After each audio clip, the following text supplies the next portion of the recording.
Maybe usually get help with this. Great job.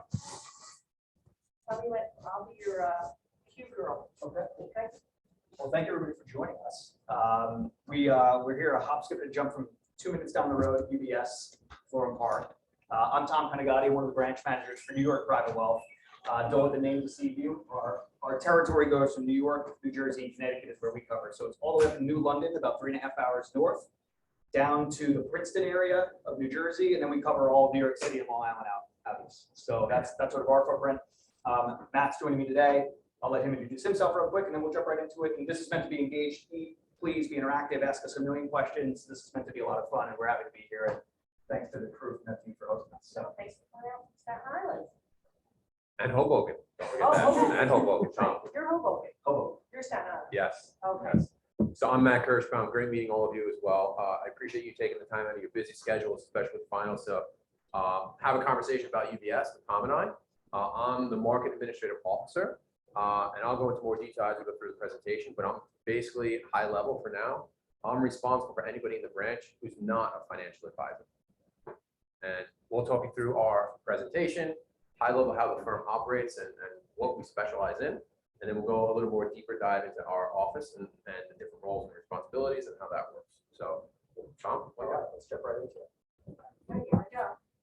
All right. So private wealth. What is UBS? What is private wealth management? Right. So I think the biggest differential that you hear between us and maybe a Merrill Lynch, a Morgan Stanley, a Wells Fargo is sort of the demographic of the clients that we work with.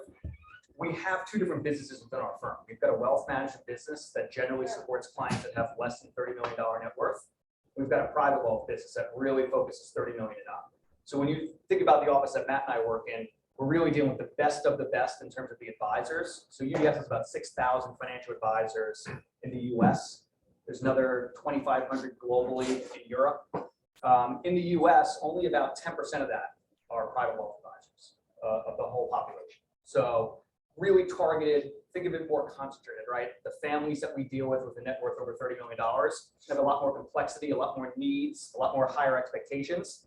With great power comes great responsibility type concept. And so the average advisor in our office only manages a list of about 50 families. So it's a really tight group of clients that they deal with, but they deal with the total wealth spectrum. Whereas if you went to a Schwab or a Fidelity, you're really dealing with general basic financial planning, things like that, where our complexity, we'll jump into sort of what some of the services are in a moment. Our relationships with families are wide ranging, right? They're usually multi-generational. If you think about the clients that we deal with, C-suite executives, business owners, entrepreneurs, VC, tech startup founders, some out on the West Coast, have a big healthy population of those these days. That's sort of the demographic that we play in, which is a lot different than the emerging and the core affluent space. We could speak to that really well. Ironically, Matt and I grew up in that world. And so we were part of the team that built one of the conduit outlets that we'll talk about is the Wealth Advice Center, where we came from in Weehawken, New Jersey. That is sort of, if you think about investment bank analyst program, we have that for wealth management at UBS. That's one path out. And then there's, of course, our branch and the roles that we have for entry-level new joiners joining us. So it's sort of two different concurrent paths. Both have different advantages, both path you differently into the firm. Some help you navigate more into the investment bank and asset management. Some pipeline you for a career on one team you're holding. So that's sort of what we'll jump into. Pat, if you want to just jump to the next one. How do we do it, right? There's really 4 buckets that we work with families on: personalization, specialization, customization, collaboration, right? That's what we do for the families that we serve. So on the advisor side, I mentioned select number of relationships. There are specific needs. They're wide ranging. A lot of our advisors find themselves into demographic, sort of verticals. The tech startup VC world is a unique niche little space, and the advisors that play there all kind of know each other, and that's one little hamlet of people. Commercial real estate developers in Manhattan, specific set of clients, very different needs, and a tech VC startup founder, different advisor, different experience, personalized, right? There's no cookie cutter, run an algorithm. We're not threatened by robo advisors in our world because the complexity that we have, even if you did it, it's to augment and make our lives easier to execute. But at the end of the day, somebody wants to sit across from the table, face-to-face relationships.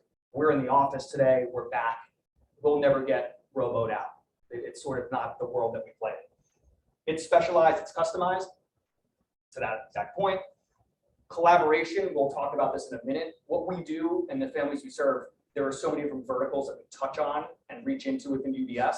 We bring a lot of the resources to families. We are sort of a family office, many of these really big relationships.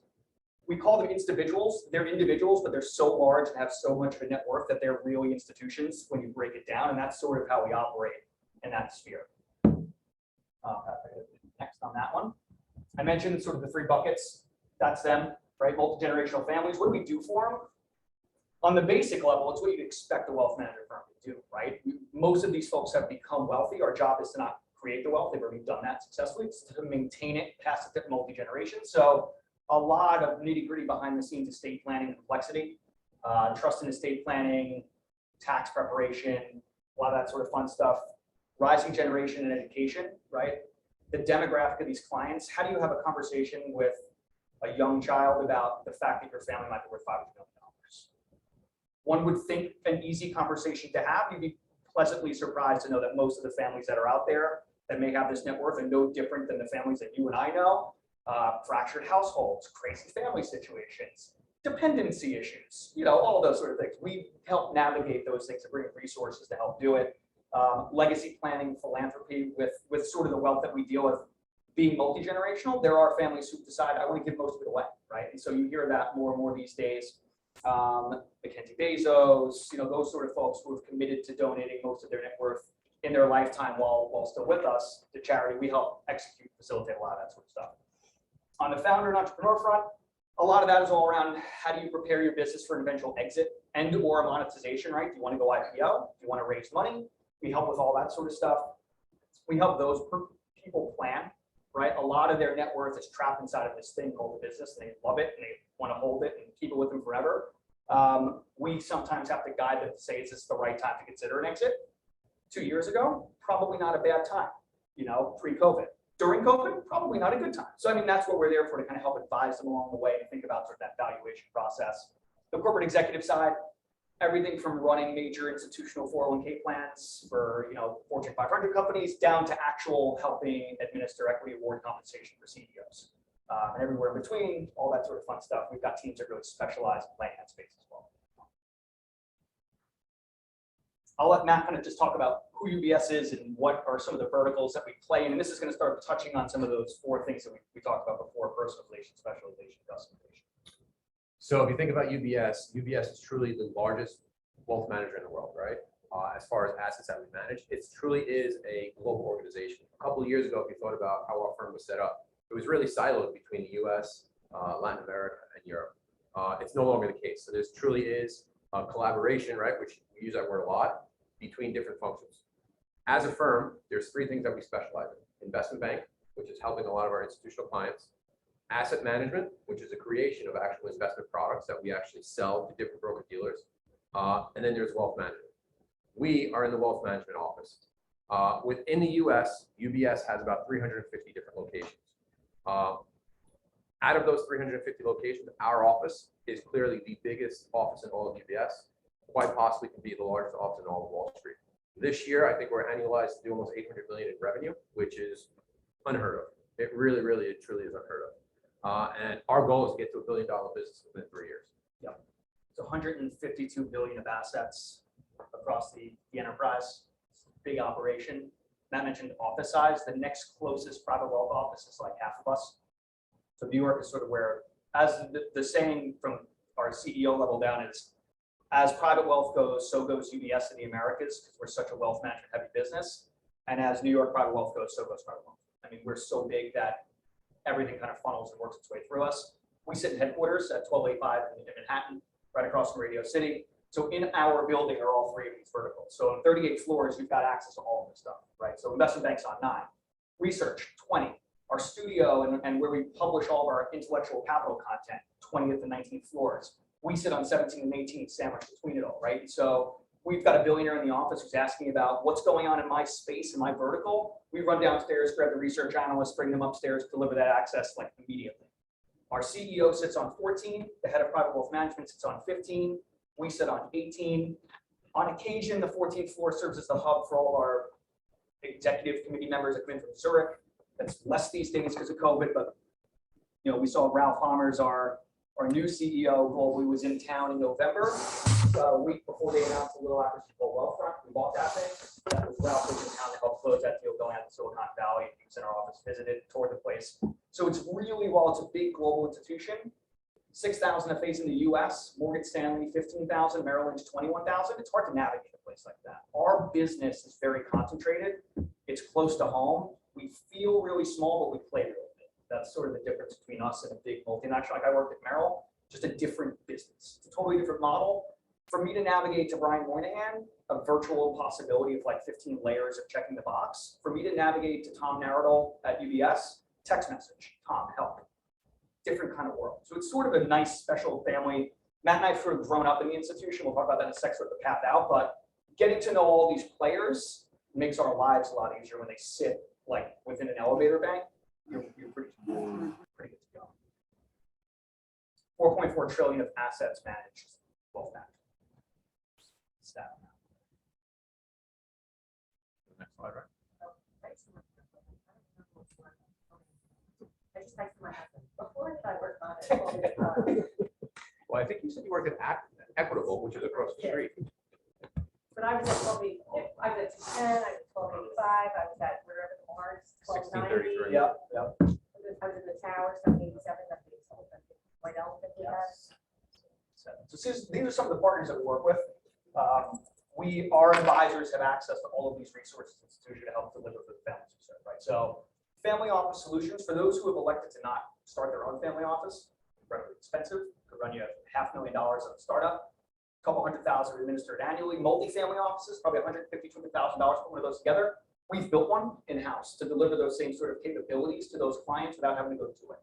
So we hired somebody from the IRS to get tax advice. So the people that were auditing our families are now delivering advice as to how to not get audited to those families. It's a good strategy. Trust and estate planners, right? So we have lawyers and accountants on staff that, while they've passed the bar exam, are not practicing. So they work for us and they're delivering legal advice to clients up until the point of document execution. Like, all right, here's the docs. Like, go have your lawyer like put their name on it. You know, good to go. So all that sort of stuff, we surround these families with that and help liaise on their behalf if they don't have it already. Portfolio advisory group, these are the experts that help us build the actual portfolios for all these families, right? What do you do with? You sell your company for $200 million, what do you do with it? So they help construct that ground up, start to finish. This is a living, breathing thing that lasts over the course of a relationship, of course. So you set it up on the front of it, it's constant ongoing monitoring, balancing, all that sort of stuff. What's good, what's in favor, what's not, what is research like, what do they need? Advanced planning is sort of a complement. It's the experts for that trust and estate piece. These are the practicing lawyers and attorneys. They're their own little separate group. And so you could be sitting down with the family and saying, hey, I want to set up multi-layered dynasty trusts to protect my assets across creditors and all bad people. They'll help you sit down and really unpeel the onion. They create flow charts, spillover charts, all where the assets are going to go at death. Not fun conversations sometimes, but required, especially with estate taxes, and nobody wants to pay Uncle Sam. They'd rather pay their family than pay the charity. Family advisory and philanthropy is a nice complement to that. They usually work very closely side by side. These are the folks that help you put together your own family foundation, a donor advised fund, help you determine whether or not a charity is one that you should be investing in. There's a lot of them out there these days, especially post-COVID. Is it a good charity? Is my money being put to the purpose that I think it's being put to? I don't know. The woman who runs this used to run Robinhood. She's incredible, super well connected across the street for this sort of stuff. Everything from governance, how to set up a strategy. I mentioned some of those family meetings with typical conversations. That's what they do for us. Global family office is actually what it sounds like. So we take family offices in the US. You like to invest in tech and VC, meet your colleague in Asia, who happens to be a tech and VC startup founded in China. Would you like to do business together? So this is taking institutions and marrying globally.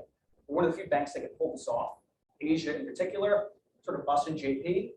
Europe, we own it. If you go to Europe, if you've ever been to Europe, there's a key logo on like every block there. That's our retail bank. We don't have those in the US. The Europeans come to 1285 sometimes and they're like, can we go to take out money from the ATM? And we're like, no, we don't have a bank. So it's a little different in the US than we're known for overseas, but Europe in particular has a lot of legacy. Like there are families that go back to the 14 and 1500s.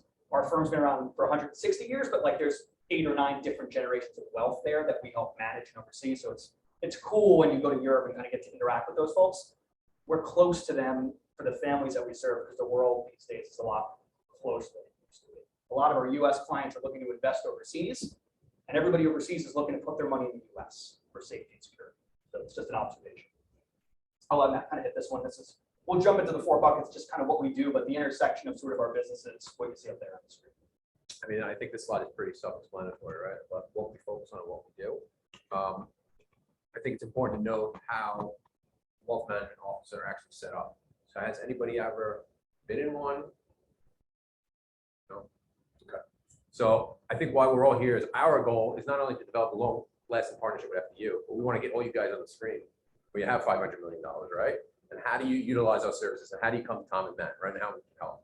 So if you think about a wealth management office, how it's set up, there's 3 different avenues you can go down, right? Well, let me take a step back. If you think about finance and wealth management, it's all these different things that you think of that you probably never thought of before we sat here today, right? Because all you think about is investments for families, which is super important. But there's a lot of stuff that goes on behind the scenes that you're probably not aware of, right? Wealth management is a huge, huge industry, right? So behind the investments and the financial advisors, there's a marketing team, there's a compliance team, there's computers, there's technology, there's sales, there's trading.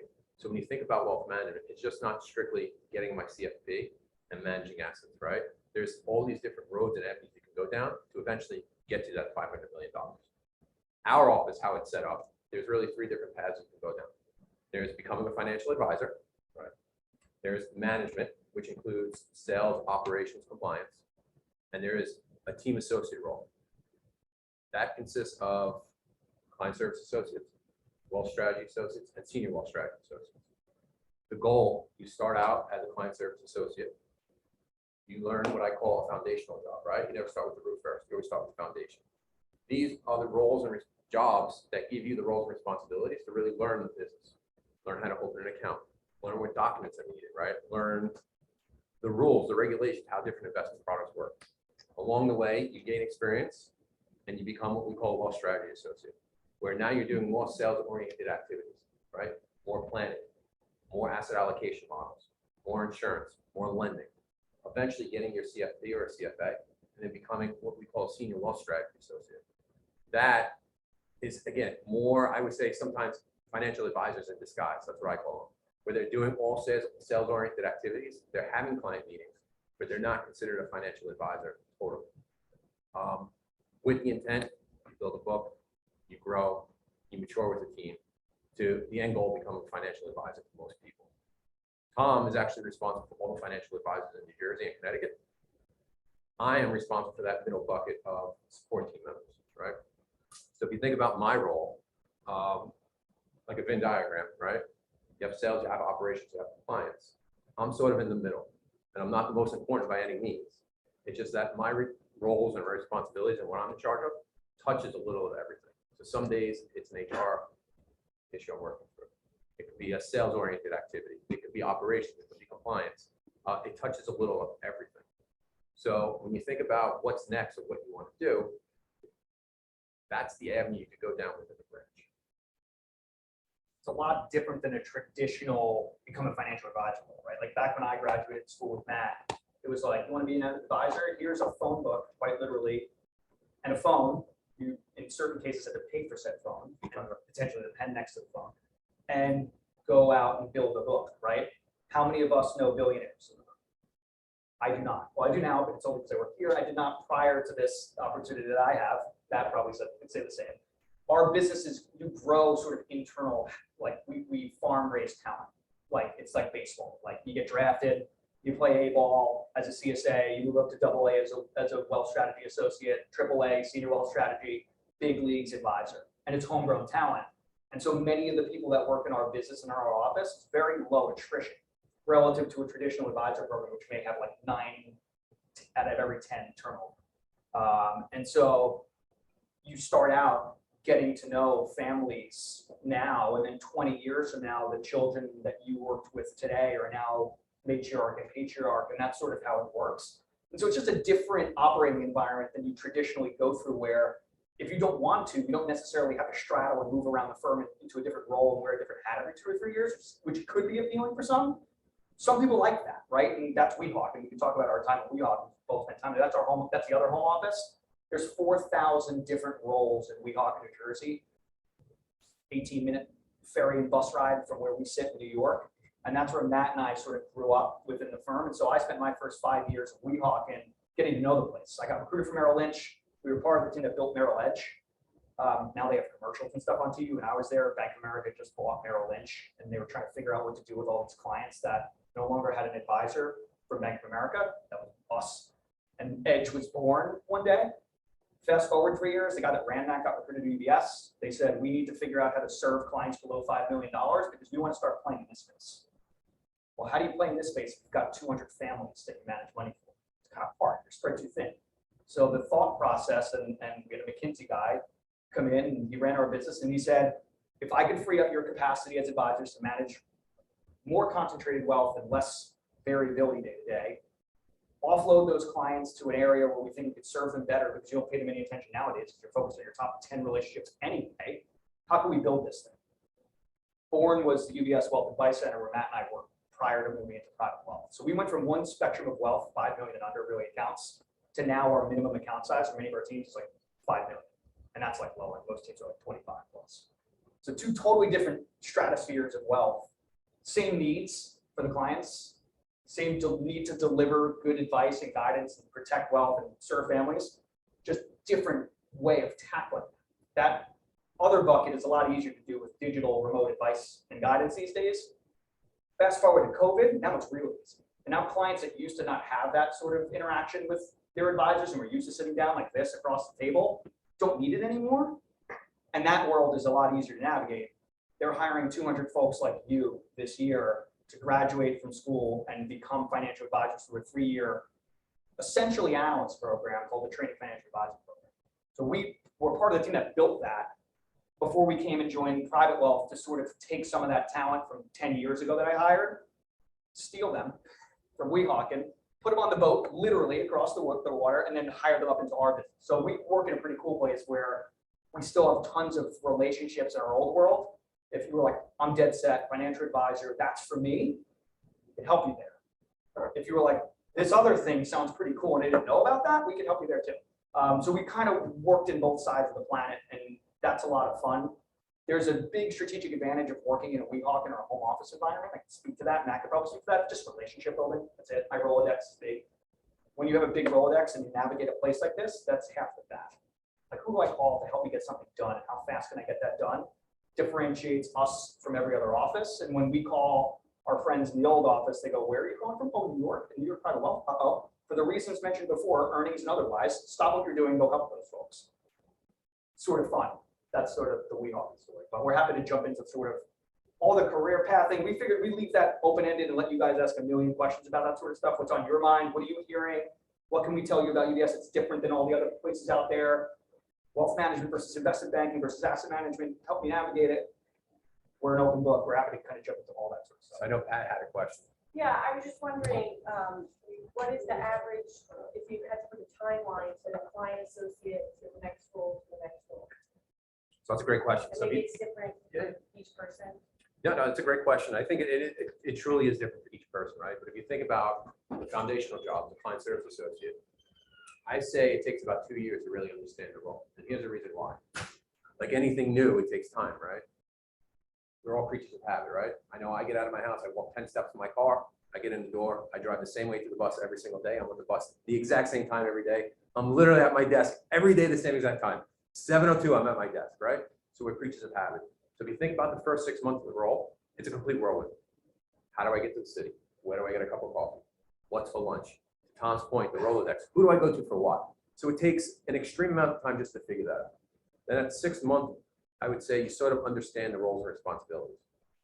From 6 months to a year, you got it, you get it a little bit. From a year on, you say, all right, I know what's expected of me from a daily, weekly, and monthly basis from my team. I know what's expected of me from management and from the firm.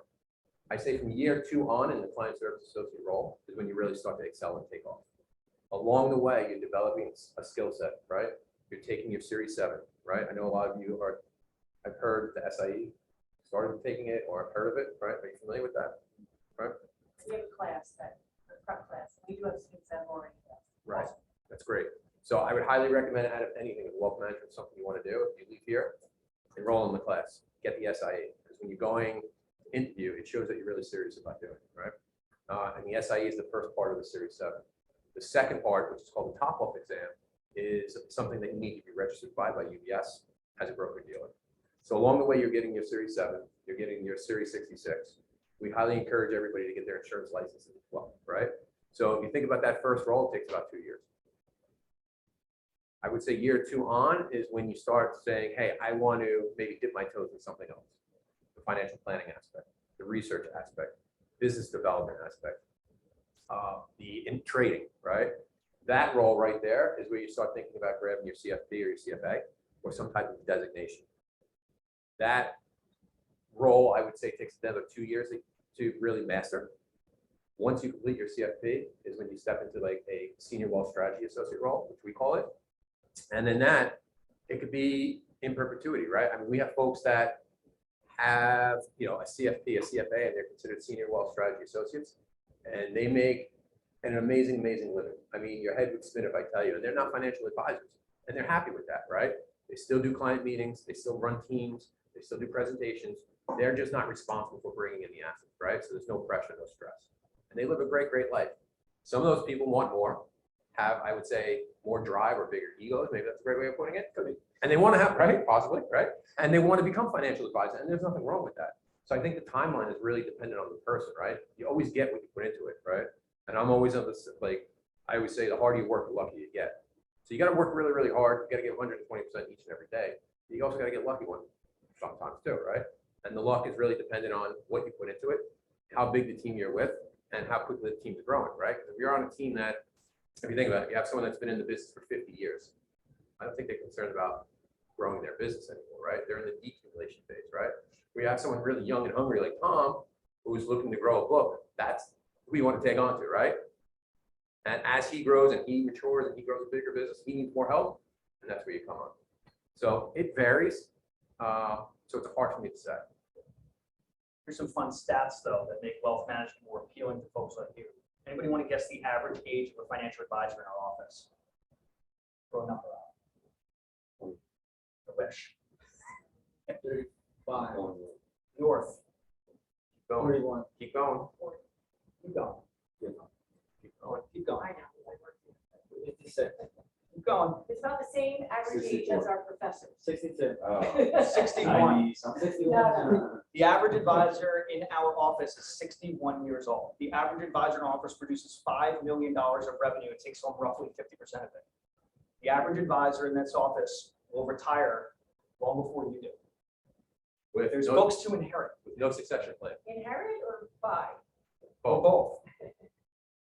But that's the appealing world of wealth management right now. Whereas for the last 8 to 10 years, you've seen this massive gravitational shift towards like tech and VC, stock options, ISOs, and they bribe you with a low base salary and a lot of stock. Well, it worked out pretty well for the people that started Facebook and Amazon.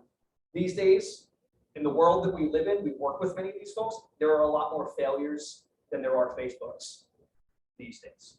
So this world is an interesting one in that there's the demographic challenge hasn't been addressed yet. That's sort of what the role of our old team was meant to do. It's like, how do you solve a demographic issue industry-wide? Well, you don't. You try to solve it inside of your own four walls of your institution and do it the best that you can. We built our old training program to address that gap.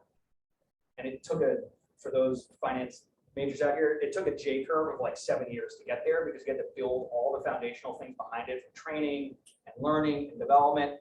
About 100 hours of training a year goes into our new hires when we hire into that program. So we'll hit the wealth advice center. I think it's important to bring it up. It's the second path, right? That's if you wanted to go and become a financial advisor, or really just, I don't know what I want to do. I don't want to work at UBS. Let me go put my feet in the pool and figure out kind of where I want to swim. So that program, you get onboarded into a home office role in either Weehawken, we have a second office in Charlotte, if you happen to be in Charlotte. And it's a trading desk, the best way to describe it. Capital markets desk. The equity research people are literally on the other side of the glass from you. They need no glass, but we have to keep that glass up for compliance reasons. Fixed income's on the other side, alternatives on the other, and like you're a desk. And that desk is a national desk serving relationships. 300,000 households that they serve. When we got there, it was 180,000. So in 8 years, they moved 120,000 relationships from around the country to centralize into that business. During that time, our average FA productivity went from 3 million to 5 million. Played out pretty well for that guy from McKinsey 7 or 8 years ago. He left, he went to LPL, he now runs LPL, good for him. Matt and I got the pleasure of joining New York Private Wealth, we'll take it. Not too bad for us. And so you work on the desk, it's a 3-year program. Like Matt described, that first 6 months, you're effectively useless. You need to get licensed. You can't do anything without the licensing. So you spend your first 6 months checking all those boxes that Matt just described, right? While you're doing that, we're essentially training you as a client service associate at the same time. We're letting you do everything that you can do while you're unlicensed. So that's like change an address, open a new account, Checks, wires, send checks, wires, move money between accounts, that sort of stuff. Getting used to navigating the systems, the technology. We're training you this whole time, by the way, while you're studying. So you spend half your day studying, half your day training. You pass your exams, you are now a financial advisor, literally. Next phone call you take, you're giving advice and guidance to the person. That first phone call, terrifying. Who did it? The first one, you're like, what is going to happen on this call? You don't know why they're calling in. There's 300,000 of them. It could be any of them. There's some really wealthy ones, there's some really crazy ones, everybody in between.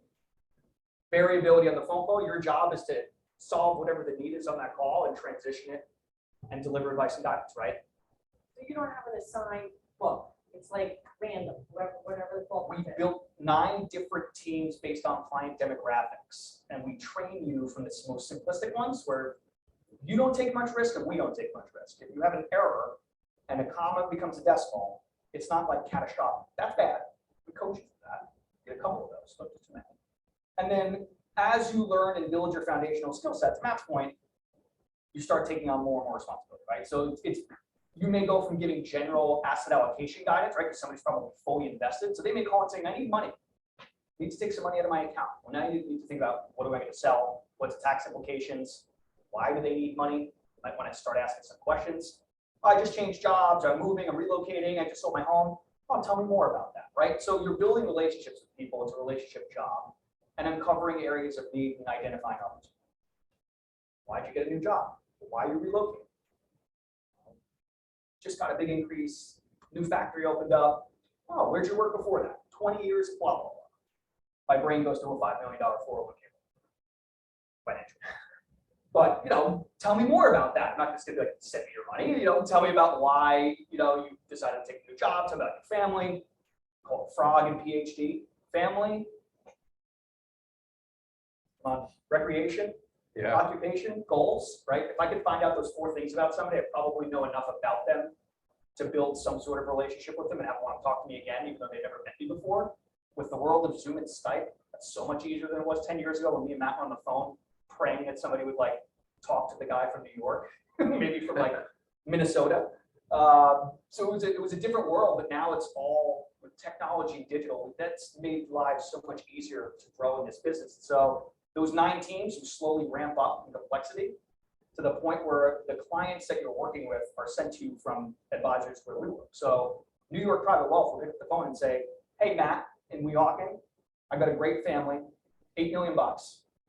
They're fully invested.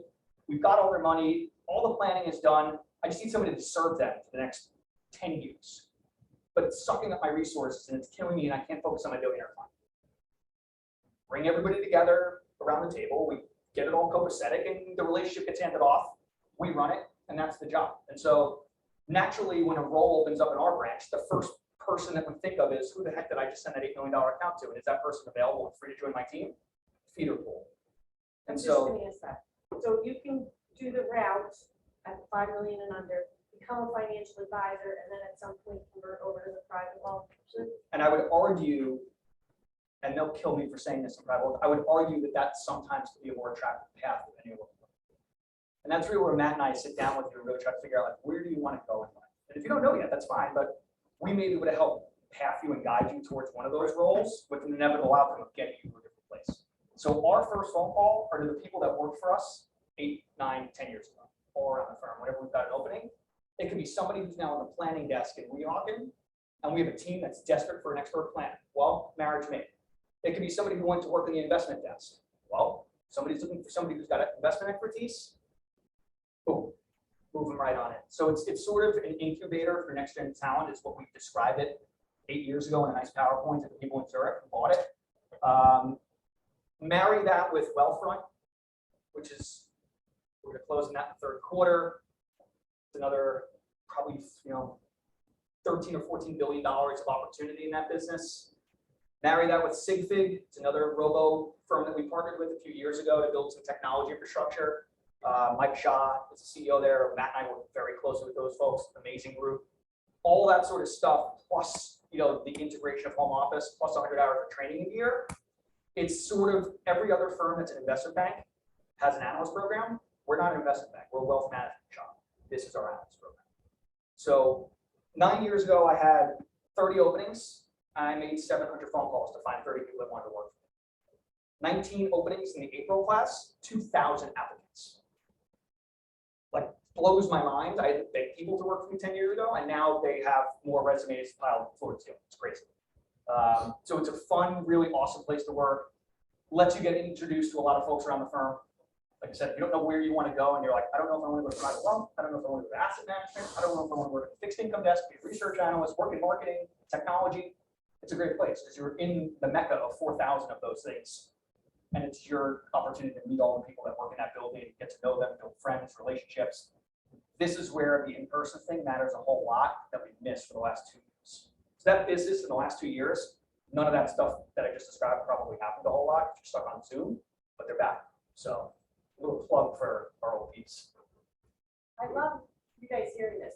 I'm not sure if anyone in this room, but I'll have students come in to me and say, I don't want to do wealth management. They think wealth management is working for Northwest Mutual, which there's nothing wrong with working with Northwest Mutual. But some people have made a lot of money with. Like, I'm not bad mouthing. I could have said company ABC, but it impressed me. Wealth management is a huge umbrella. There's a lot, and every firm has a different. I worked in wealth management. I never sold a day in my life. Communications major. Never took one of these classes. I think people equate wealth management with cold Investments. calling and Yes. prospecting, So which scares young people, which I don't think. That's There's a why reason- we have a demographic problem. It's why every person in this room right now, with the exception of these two, are men. The problem. It scares the hell out of me. And there's a reason why Tom started the presentation with what do we do on a high level? Because it's not just cold calling.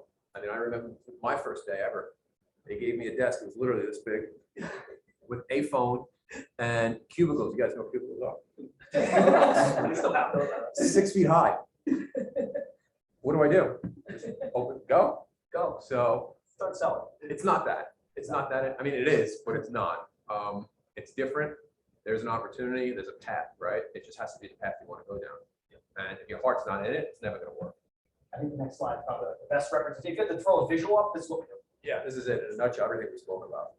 But let's open up to you guys. I mean, this is about you guys. It's about, obviously making connections, see if there's anything we can do to help you. You can help us, but fire away.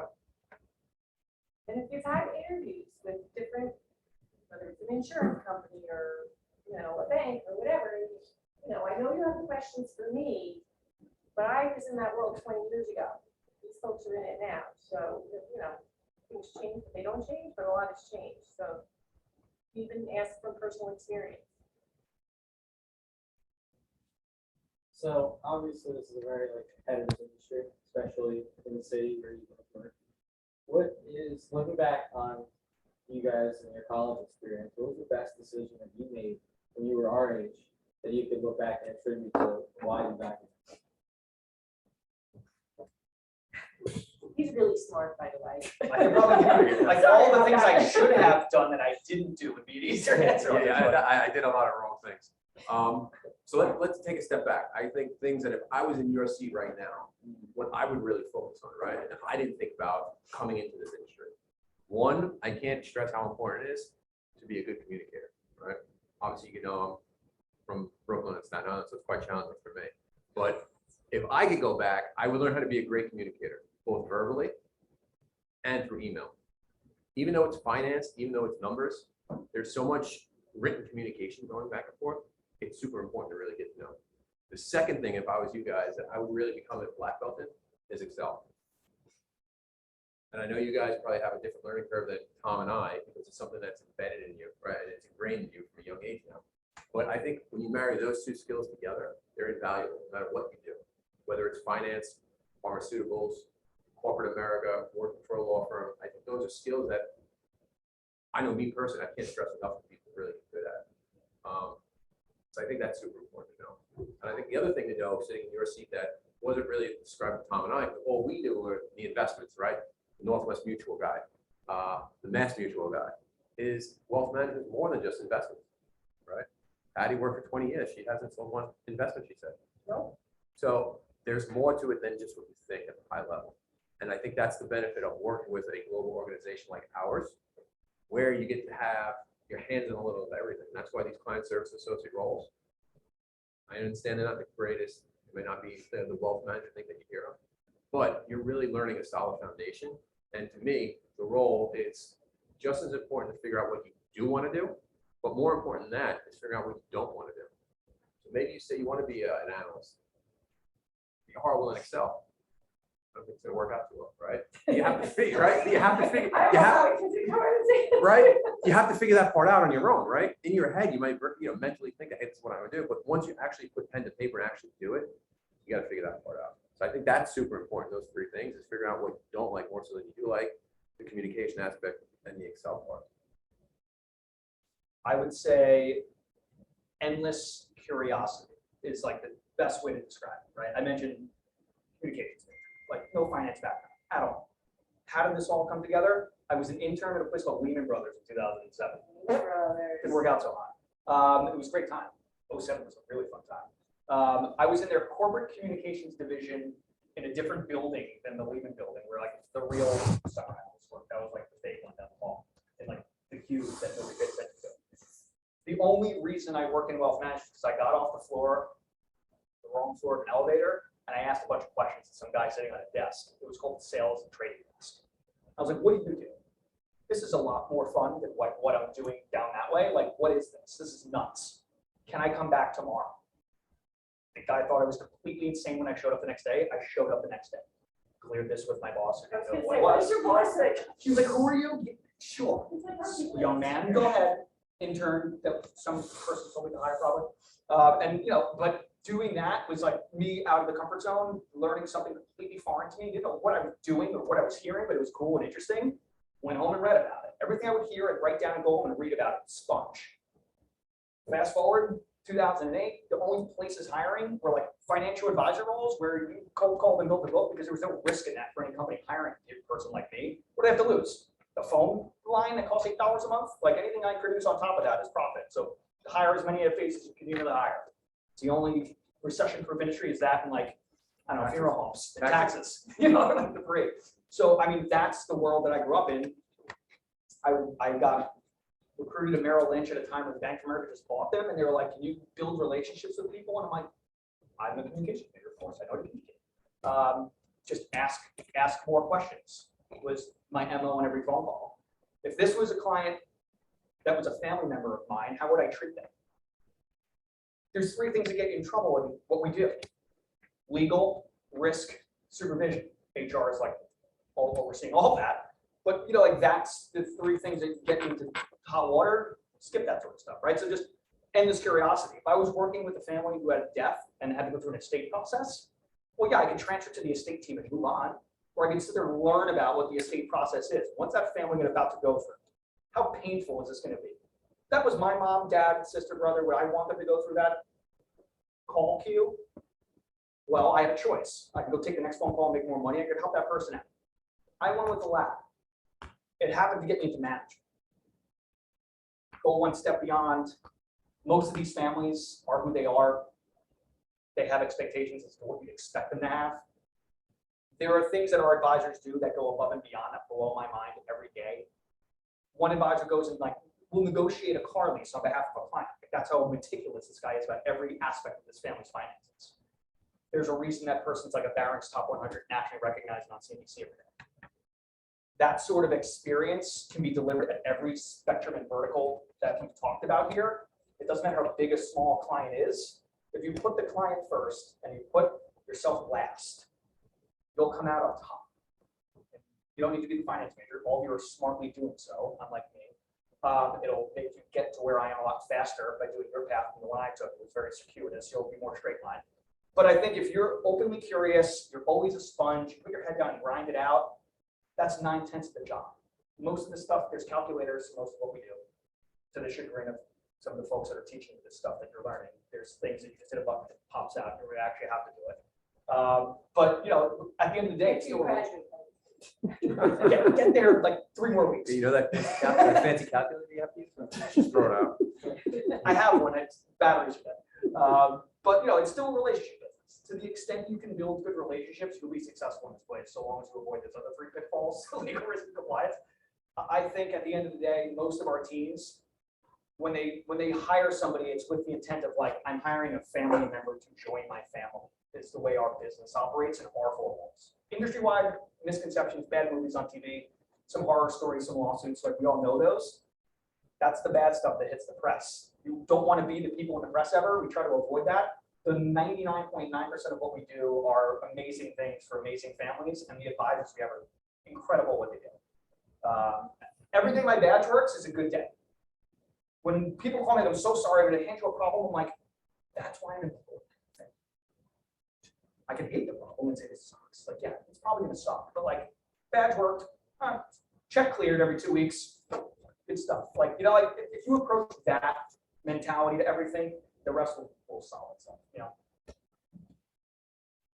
What else? Anything else? More to what the office of Forum Park does. Yeah. It was great to hear what you guys do in New York too. I was wondering one of them. So I have, we have 100, and so our business is split, it's so big, it's split in half. We have west and east, it's called, literally. West is the west side of Manhattan, New Jersey, Connecticut. East is Manhattan East, Long Island. Our advisors in Florida, we'll just at the offices first. So we've got Princeton, just private wealth. There's UBS offices everywhere.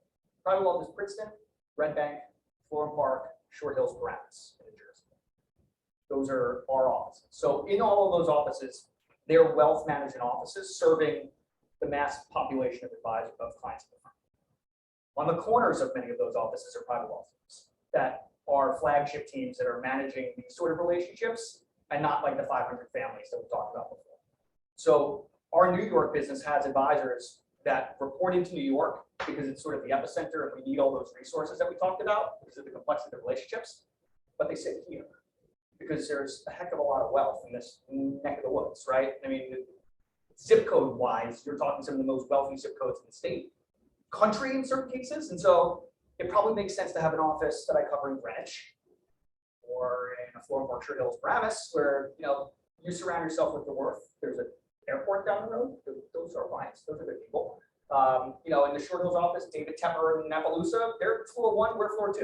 It makes sense to have those people in the same building with some of the people that we're talking about here, right? So I think there's no difference. It's what do you experience day to day, right? We were just in Florham Park for 2 years. I'm not joking. My car was the only one in the lot from New York. Like I would go in and be like plants that I would like feel bad in water because it would die because I was the only human in there. Private wealth has never left from the pandemic. Like we might have paused for safety and security reasons at times, but like the clients we deal with, the relationships that we manage, we don't have that luxury of like I'm working from home today in the basement with like the dog running around my head. And so I think the difference between more of the suburban offices and epicenter is the traffic just day to day, and some of the things that you'll probably, I enjoy them more in person when I can go and shake hands with like the head of our research team. Zoom, whatever. I mean, these days it's sort of brought closer to home where you don't have that. Everything we do is it's an in-person. It's just like this would be broadcast, simulcast all of our offices. I think your ability to navigate the institution to the extent you want to do something like that is better served in New York. If you're going to grow up and be on a team for 20 years, and you're like, that's for me, I love it. Like, boom, we've got 3 teams, and 3 minutes away from here that would love to hire you. Or you like, I want to figure out what I want to do in life, and mess around like management. Tell you all the reasons don't be managers or the reasons to be managers, but there's a whole world out there of folks like Matt and I that get to do all the fun stuff, hiring, recruiting, and out there traffic with clients and stuff. That's a whole world too. Like there's a path into that stuff where you may be like, management does sound interesting. I'm interested in the business development aspect of this. I love meeting people, working with people, recruiting people. Like we need to. So we pipeline people onto our management team early stage. Business analyst type roles. Like we've got a guy, Vin, I hired, he's 24. Where'd I get him from? Weehawken. Spent 2 years there. What did he do there? Data and analytics. That is the most low value activity for me with the highest output. We just sit there and run spreadsheets for 12 hours is a waste of my time. But at the end of the day, I need it because I need the data to make those client relationships stickier, to build the next generation advisor onto a team. So Vin is now like my right hand to help me build through all that sort of stuff. So that's sort of the other path that you can think about is if I wanted to go that route, put your McKinsey consulting hat on. There's a whole world out there: business development, marketing, technology, social media. I mean, we have teams out there that are like, I need a social media presence, and I don't have time. Like you're the social media person, guy, gal. Now you own it. Like you own LinkedIn. Go nuts. Like post on my behalf. That sort of stuff. So I mean, it's at that point, the spectrum goes like a full circle. There's a million other things like below this that we can kind of push. But I'm a little confused, I'm sorry, as well. So the Florham Park office, it's just location is the difference? Yeah, that's pretty much. Okay, so they reported through you. Okay, but there's a manager who heads up the office. John Gagan is our market head for New Jersey. John sits in Florham Park every single day. He's my strategic partner to help the execution and direction of that And they're the office. private wealth, they're not the other one, 5 million. Yeah, he runs wealth management. So all the advisors that are not private wealth, that's the majority of the office. There's probably 40 teams here. 3 of them are private wealth. Oh, okay, so they're both there and he heads up the other.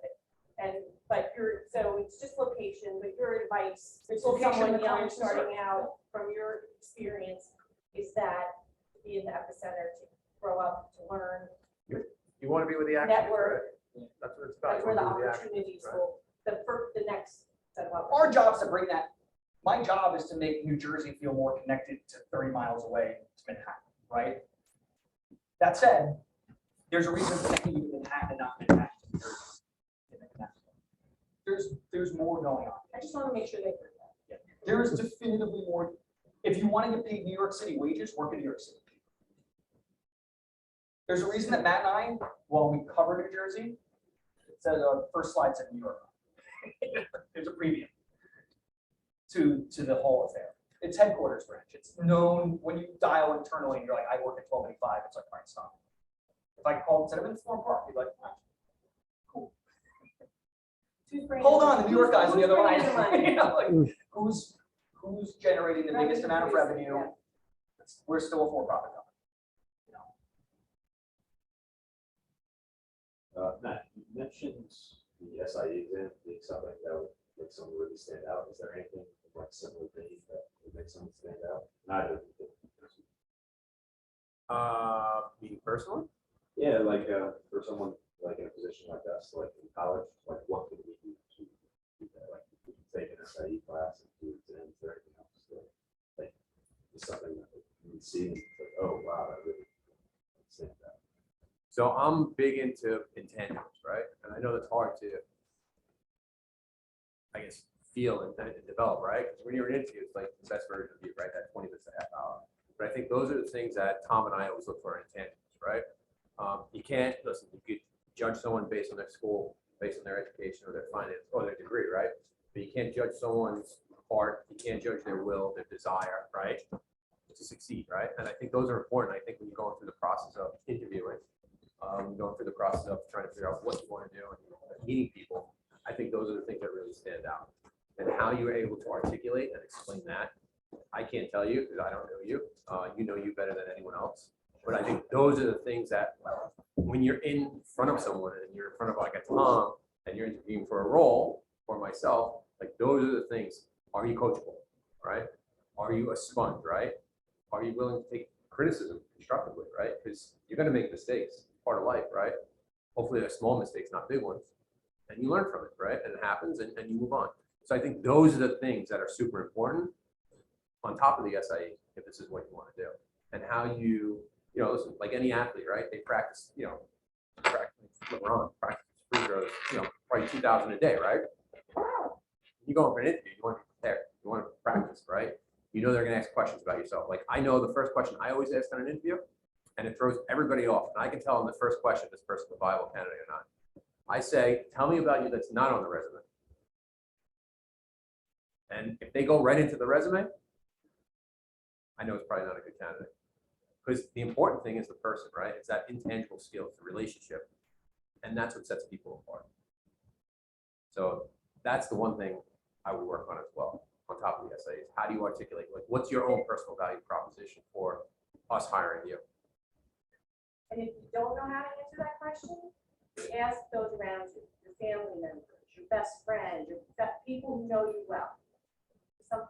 Sometimes we don't see in ourselves what other people, it's very obvious. So I not to be sexist, but I think this is kind of a female thing. I have a lot of female students come and say, I don't know what's so special about me. I'm like, go home and ask your mother. She has a list.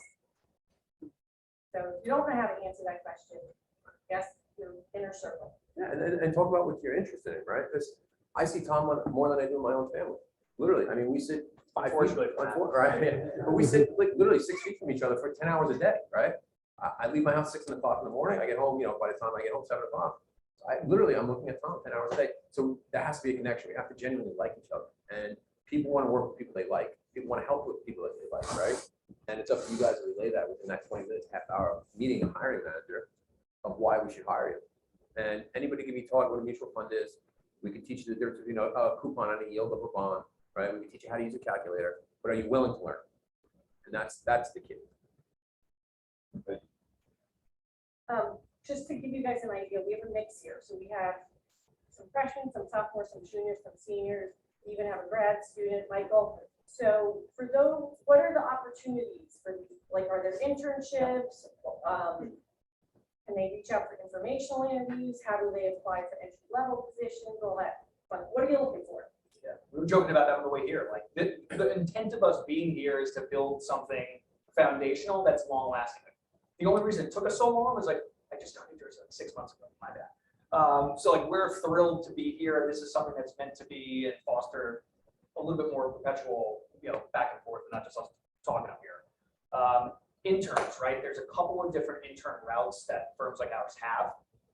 For those that are interested in the formal like UBS analyst program, that's still a thing. Like we have an investment bank, we have an asset management group, and we have a wealth management home office that will hire into the firm on divisional level, top down. Those are the ones that there's like, 10 spots and like 3,000 applicants. They're hard to get. We get that. Our offices locally will hire interns.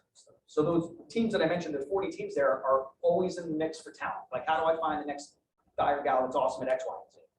That's our job, like to connect those pipes. So summer internships, they're paid, they have to be paid. So we have that in New York. All of our offices have them. Advisors raise their hand and say, I'd love an intern, and Matt's job is to connect them to viable, good candidates that meet whatever that box is that they're trying to check.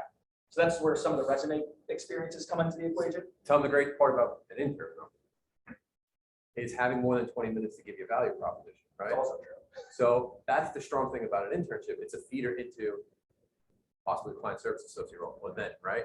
So that's what we want to work on. And that's the reason we reached out to Pat is how can we build a program where we're having folks start as interns, show their worth, and eventually getting a full-time role, and eventually working their way up the ranks as far as a firm, knowledge and skills, and eventually becoming a $500 million client. For our teams, the relationships is so important. Like the earlier we can build that and you foster comfortability between you and the advisor, the better, right? And so if we can do that where you're an intern for 2 summers and we just happen to time the growth of that business where we're going to add a support staff member to your graduation, we've done our job. Like that's the whole purpose of what we're trying to put together here is to start building that where appropriate early stage, those graduating, like give us your resume. Like the unemployment rate's 3.9%. Like this is crazy. We're desperate for talent. Like we're hiring. We always are. Our business grows too much. That's one of the other benefits of our business. Like we're never contracting and shrinking to our profit and loss line item chagrin. Like we're always adding support and CapExing our business and investing in it. And so whether it's New York, New Jersey, Connecticut, Matt and I, before this, we worked in a national role. So if any of you are from another city or state, say it. And I'll tell you who the managers in that city and state and connect you with them. That's like, we know the whole, quite literally, planet in certain regards, but US based. Matt, your overall was national. Matt oversaw, anytime you wanted to move a relationship to that team I talked about, Matt owned that transition process. And I owned the entire platform of advisors day to day. So between the two of us, we know every field leader around UBS inside and out to connect you to. And if you're like, I really want to work at Charles Schwab, like I'll connect you to my buddy Ron and John there too. Like, so we've got a network of folks that used to work for us that are now leaders at Fidelity and Schwab and Merrill and Morgan. Like, we know everybody. So at the end of the day, if it connects you to a point where, hey, I just took a job at Morgan, sorry UBS, but like, do you know anybody there that you can connect me to that can help me? Yes, like we're happy to do that. To your point, I have a lot of wealth management companies contacting me who want to get in front of our students.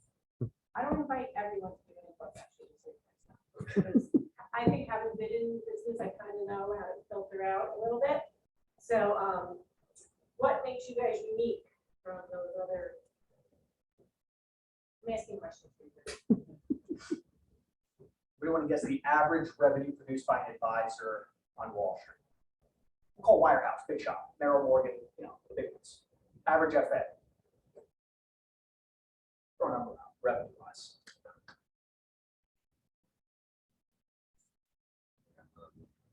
It's $1 million. Ours, 5. It's a differentiator. We have the biggest and best teams on Wall Street. Period. Forbes just published their list of top private wealth advisors. We have 38 make the list from our business. 38. That's like bananas. There are regions of the country that had like 2. We have 38 in our 4 floors and satellite offices for our business. Barron's top 100 teams. We have 6 of the top 100 teams in the country. That's an independent ranking, not ours. 3 of them were like top 20. So these are the best advisors. If you turn on CNBC or you turn on Fox Business, Jason Katz, my guy. JK is my dude.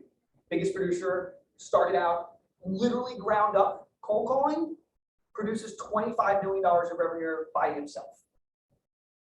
Built from the ground up. You know what that guy's first action item, my first day in the office? I'm like the new guy. He called me and was like, I know you from Weehawken. Help me take my business to 40.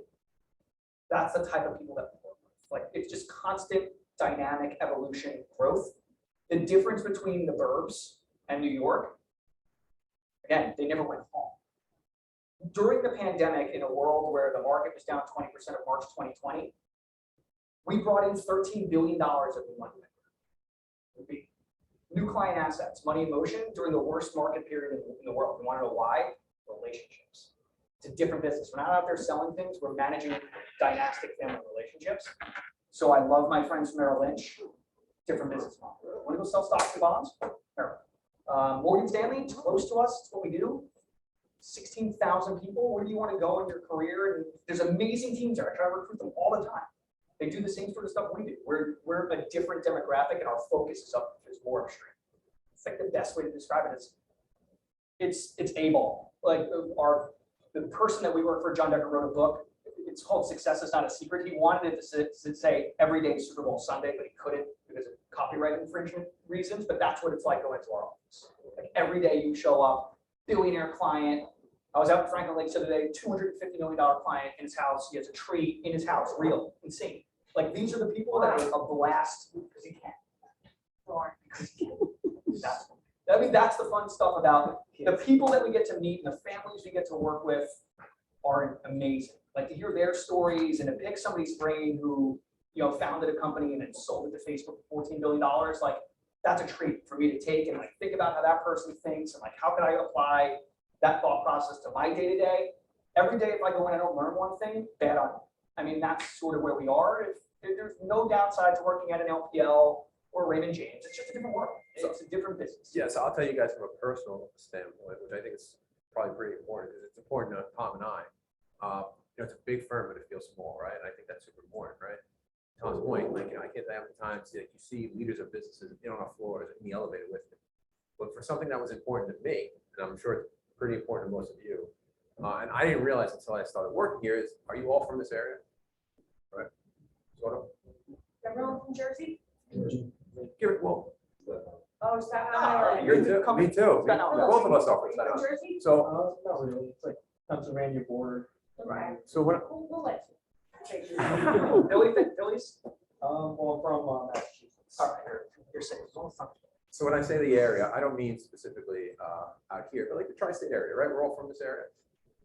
sitting in your seat, right? You have no clue what you want to do. You don't know where you want to go, right? But you see all these different avenues of things that we can do, right, in our firm. The great thing, and I think you think about the truly unique thing about UBS, which separates us versus our competitors, not only are our advisors super high performing, right? Our support team is super high performing. We have 225 people in that middle bucket of support. 92% of them are fully registered, right? Out of that, 47% have some type of designation and 24% have an advanced designation, such as a CFP or both, right? So we're high performing. But what's even truly special about our office, it's not only the numbers, it's the geographic location of Weehawken versus where we live. Because all these jobs are in Weehawken in New York. You worked at Bank of America, which I'm sure they come quite often here. If you I work, don't know, Thomas, do they come here? Thomas did an internship with them last year. not that there's anything wrong, they're fantastic, but if you worked in a branch and you wanted to work in the home office, what do you have to do? You have to pick up and move to North Carolina. You don't have to do that here. You just drive an extra 20 minutes. So to me, I think that's truly unique. When you look at a firm, somewhere you're going to work, you can really lay down a foundation and roots, right? Build out the Rolodex, and you never have to move. So I think that really separates us versus our peers as well, especially when you're first starting out. And culture, it's a blast. Like there's networks for everything you could humanly think of. We've got a young professionals network. It's co-chaired by somebody in our office who's a team associate who's like, I want to run that and build it. Built it. They do happy hours, events. We have UBS Arena. We paid a lot of money. Trust me, we get our money's worth. Like if you've been there, it's obnoxious. There's like a key logo on the Morgan Stanley suite. That's my favorite thing. You know, events like that. Knicks, Yankees, I mean, all that sort of fun stuff. Like we do all that sort of stuff. I mean, it just comes with the office. Like if there's a reason for somebody to come in, they beg us to come into our office and speak to our advisors because they're the highest producers on the street. So every firm out there wants in. And so we take advantage of that, whether it's training and resources and development to help make you and your skill set better. And we can tap our friends from KKR to sharpen your saw on private equity. Like those are the experts. Why not? Same thing with real estate, same thing with investment bank. We've got something called the Evidence Lab. There's a research group there that will take folks that are new and train them up on separate skill sets. Like I want to learn how to build models. There's nothing to do with my job, but I just want to learn. Go sign up. There's a program for it. So there's global learning weeks, May 9th. There's 2 weeks of content that they shove in, TED Talk type formats that you can sign up for, get to meet people around the world. The best of what they do, spend time trying to mentor and coach people up. Like I said, it's super small. So the ability to tap and navigate and grab somebody from senior leadership in our world is a lot easier to happen than, I was in Pennington, Maryland. That's one of the home offices. Hard to navigate. Nobody from North Carolina visited Pennington, New Jersey. The Swiss love visiting New York. Hey, good chocolate. We go to Zurich. We took all of our advisors pre-pandemic to Zurich and brought them to home base and introduced them to all the global leaders to help us execute. Our chairman sits there. The group executive board sits there. Matt and I gave a presentation in Weehawken that Axel Weber, who just retired as our global chairman, like that was crazy. Like Axel Weber, the chairman of UBS, is like in Weehawken, weird, but like to see our business, super weird. But I was 28 giving a tour to like the chairman of the firm. My second week, like that was crazy. That's sort of UBS. It's a lot. It's a lot of fun. We're coming up on an hour, and I want to respect your time. Anyone have any? We're here to hang out. Our business cards are up there. We've got a couple brochures, just kind of hit this stuff in Can they macro connect level. with you on LinkedIn? Hit us up. and- Absolutely. Love that stuff. Okay. Ask us a million questions. For those interviewing, if it's not with us, you're like, hey, can I pick your brain on an interview? Like, set it up with us. We'll put time on the calendar. We love doing that sort of stuff. People did that for me and Matt. Pay it back. Thanks. All right, guys, well, thanks. There's some cold